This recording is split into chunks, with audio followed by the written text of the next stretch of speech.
Mga scientist, mga sangkay, meron pong bagong nadiskubre sa Mars o sa planetang Mars na ikinagulat po nila. Ano kaya ito mga sangkay? Yan po ang ating aalamin ngayon.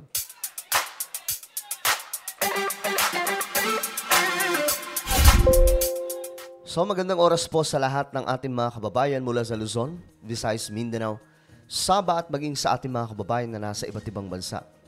Alright guys, pag-usapan po natin itong nadiskubre ng mga scientists bago po itong nadiskubre nila doon sa Mars na kung saan ikinagulat po nila. But before we start, pakicheck po muna mga sangkay kung kayo na po ay nakapag-subscribe dito sa ating channel. Sa ibaba po may subscribe button.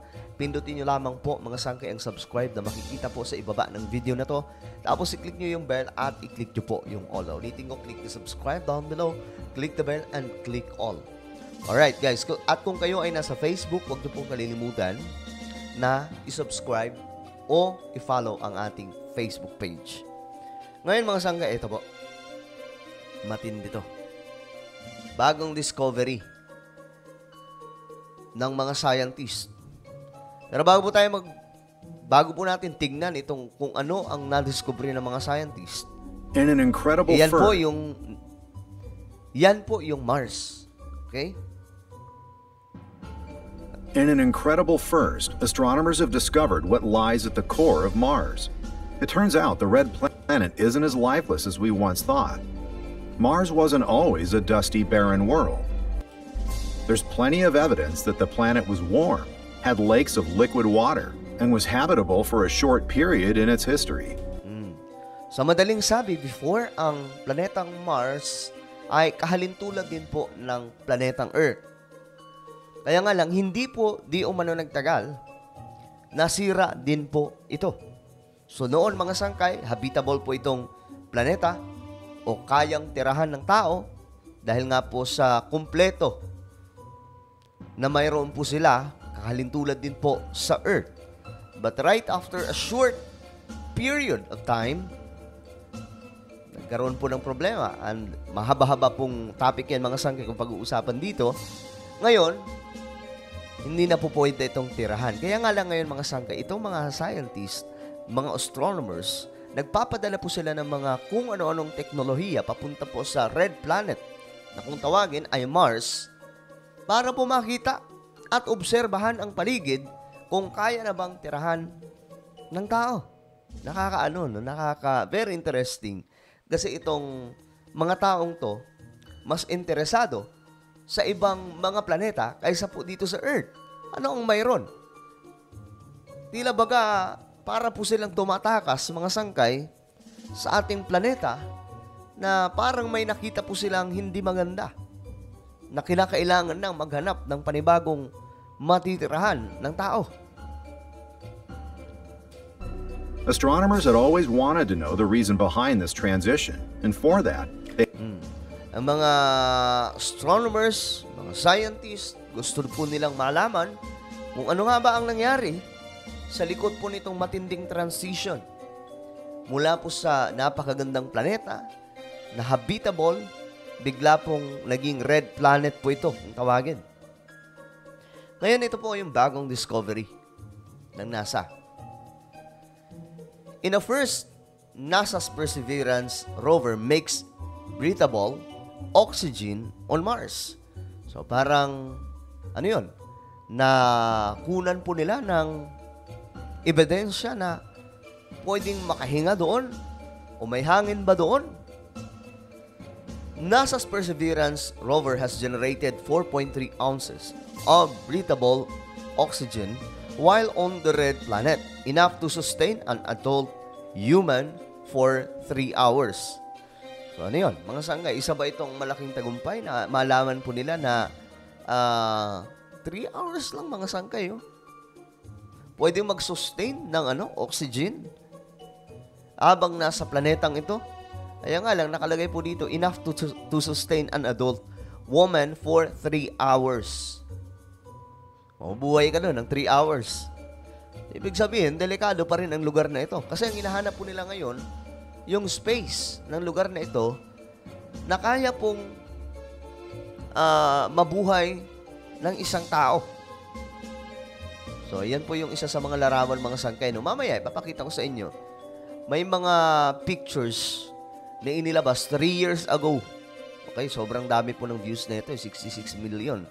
So, 4K po ito, nakuha doon po sa Mars. Ngayon, dito muna tayo. In a first of its kind experiment, NASA's Perseverance rover has produced enough oxygen on Mars to keep an astronaut alive for 3 hours.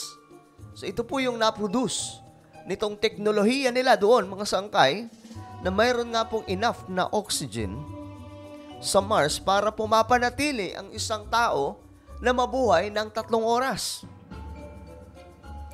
The rover, which first touched down on Mars in February 2021, produced the element using its Mars oxygen in situ resource utilization experiment device, which generated the oxygen by converting carbon dioxide in periodic boats over 2 years. Since arriving on the red planet, the microwave-sized device has generated 4.3 ounces of oxygen. Ayon po ito sa NASA. This is the equivalent to what a small dog breathes in 10 hours and gives scientists hope that human life could one day be sustained on the inhospitable planet. So, nagkaroon pa ng pag-asa ang mga scientists na ang human life, isang araw mga sangkay, mabubuhay po sa lugar na ito. Ewan ko mga sangkay, ang pinupuntahan po nila yung nasira ng planeta at hindi po yung planeta natin, mga sangkay, na daan-daan po nagkakaroon ng problema. Ang problema po ngayon sa Earth ay climate change, kung tawagin, global warming.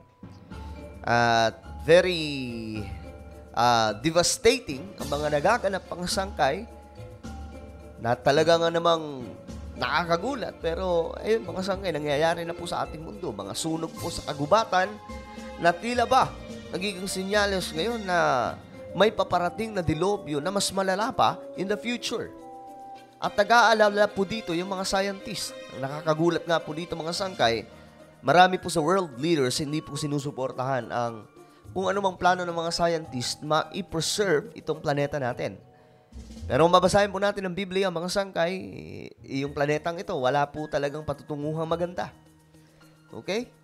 At itong mga nangyayari, mga nagaganap ngayon mga sangkay, ay nakasulat po, naihula na po sa Word of God o salita ng Diyos na Biblia. At kung inaakala ng mga scientists na magiging shield nila o magiging lugar nila itong ibang mga planeta, kung dadating man sa point na mawawasak ang ating mundo, well, hindi po ganoon mga sangkay. Kung babasahin po natin ang Biblia, halos, I think, buong universe, mga sangkay, i-reform ng ating Panginoon. Sabi po doon, itong mga planetang ito, magkakaroon ng mas marami pang problema, I think, magkakabangga-banggaan at kung ano-ano pang mga trahedya. So, hindi lang po talaga planet Earth kung pag-uusapan ang katapusan ng mundo. Lahat po ay i-reform ng Diyos. Dahil after po na magkasala ni Adam and Eve, lahat po ng tao nagkaroon na po ng problema at hindi lamang po tao, kundi buong universe nagkaroon na po ng matinding problema, especially yung Earth. Lahat ng bagay nagkaroon po ng problema. Ibig sabihin, hindi na po perpekto ang lahat ng bagay na nilikha ng isang perpektong Diyos. Ngayon mga sangkay, pinipilit po ng mga scientists na may makita na mga lugar na habitable, kagaya po ng Mars. So ito po yung sinasabi po nila mga sangkay na posible o manong mabuhay ang tao. Kaya nga lang, marami pa rin ang nag-aalala na delikado ang Mars. Tirahan. Isa ito sa mga larawan mga sangkay na makikita po natin sa video na ito. The images in this video are all real. Ulitin ko, ang mga pictures na ito ay totoo daw mga sangkay mula po sa NASA's Mars rovers. Captured by NASA's Mars rovers directly from the surface of the planet. This is the first time Martian footage has been rendered in stunning 4K resolution. Grabe, no? So sit back, relax, and enjoy this journey across the surface of another world.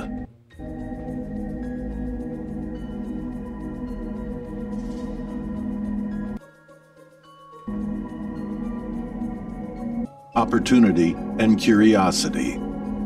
Nakaka-curious din mga sangkay, no? Itong planeta na ito. Yan po yung mga tunay na kuha mga sangkay doon sa Mars.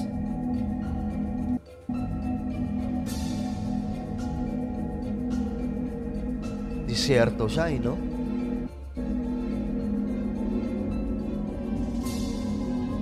The cameras on board the rovers were the height of technology when the respective missions were launched. A question often asked is, why don't we actually have live video from Mars? Although the cameras are high quality, the rate at which the rovers can send data back to Earth is the biggest challenge. Curiosity can only send data directly back to Earth at 32 kilobits per second. Instead, when the rover can connect to the Mars Renaissance orbiter, we get more favorable speeds of 2 megabytes per second. However, this link is only available for about 8 minutes each sol or Martian day. Ayan mga sangkay, yan po yung larawan doon sa Mars. Na sinasabi po nila na itong planetang ito dati pong kagaya ng planet Earth na pwede pong matirahan ng tao. So pagmasdan nyo mga sangkay yung mga larawan. Tingin nyo ba mga sangkay, ito mga totoong kuha mismo yan ng Mars. Tingin nyo ba talagang totoong itong planetang ito kagaya po ng ating planeta? Pero sabi po sa inilabas na mga report, in a short time period, itong planetang ito ay nagkaroon ng isang malaking depekto. Ano yun? Kagaya rin po ng climate change na naging dahilan kung bakit ito na po ang lugar na ito.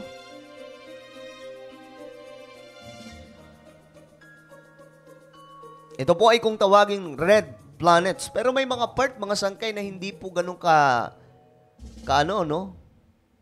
hindi po ganun yung kulay. Kagaya po ng part na to. Ito.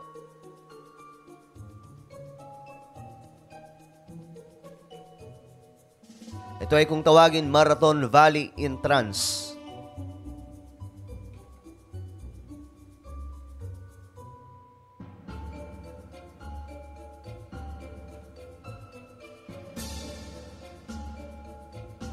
More on siya mga sangkay, more on disyerto, wala po talagang Sana may makita kahit kaunting butil man lang o kaya tumutubong plants. Okay. So ayan mga sangkay, ano po ang inyong masasabi dito sa matinding discovery ng NASA? Itong Perseverance rover na posible hindi posible mga sangkay. Talagang breathable daw po itong Mars kaya pong mag-sustain ng adult human for 3 hours na hangin. Ano po ba ang inyong nakikitang dahilan mga sangkay kung bakit din ginagawa ito ng mga scientist na pumunta sa ibang o maghanap po ng mga planeta? May nakikita ba sila sa ating planeta na talagang namang hindi na po masusolusyonan? Well, just comment down below ang inyong mga opinion. At syempre ngayon, bago po tayo maghiwa-hiwalay, pakisubscribe po muna yung isa kong YouTube channel, Sangkay Revelation. Hanapin nyo po ito sa YouTube at kapag nakita nyo na, i-click nyo po yung subscribe, i-click ang bell at i-click nyo po yung all. Kung kayo nasa Facebook, i-follow nyo po ang ating Facebook page. So ako na po ay magpapaalam hanggang sa muli. This is me, Sangkay Janjan. Palagi nyo pong tatandaan that Jesus loves you. God bless everyone.